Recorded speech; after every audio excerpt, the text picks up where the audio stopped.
Physics can predict the outcome of this experiment with astonishing precision. There's just one problem. No one can fully explain why it works. For more than a century, the double-slit experiment has forced scientists to confront a possibility they never expected. Reality may not behave the way we think it does. The experiment seems simple. Fire light through two narrow slits. On the screen behind them appears an interference pattern, the signature of a wave. So far, nothing strange. Then physicists repeated the experiment using electrons. Not beams of electrons, single electrons, one at a time. And somehow, the same interference pattern emerged. Think about that. Each electron arrives individually.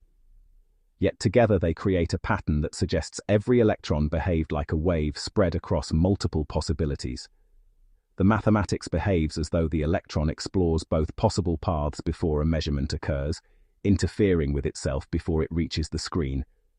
At least, that's what the equations suggest.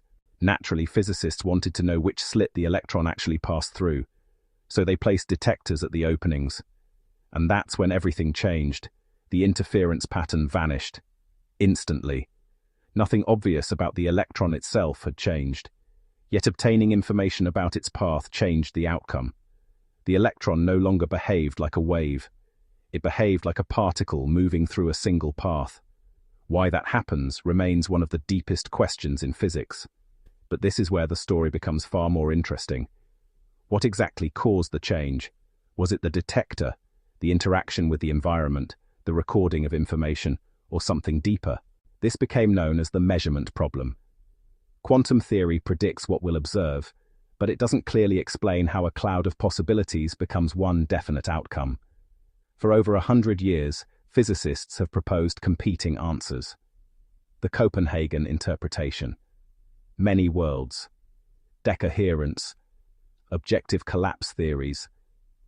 Each explains part of the puzzle. None has ended the debate, because beneath all of these explanations lies a deeper mystery. Does reality exist in a definite state before measurement, or does measurement help create the reality we observe? What's remarkable is that every major interpretation of quantum mechanics agrees on the predictions. They disagree only on what reality is doing behind the scenes. In other words, physics may already know how nature behaves. What it still doesn't know is what nature is. The double-slit experiment didn't just change physics. It revealed a boundary, a place where our most successful scientific theory continues to make perfect predictions, while leaving us uncertain about what reality itself actually is. The mathematics works, the predictions work, the technology built from those predictions works. Every transistor, laser, and quantum device depends on it. Yet, hidden beneath all of it is a question no experiment has settled. Does quantum theory describe reality itself, or only what reality looks like when we observe it? More than a century later, that question remains open. Quantum mechanics may be the most successful theory ever created, and we still don't know what it's telling us about reality.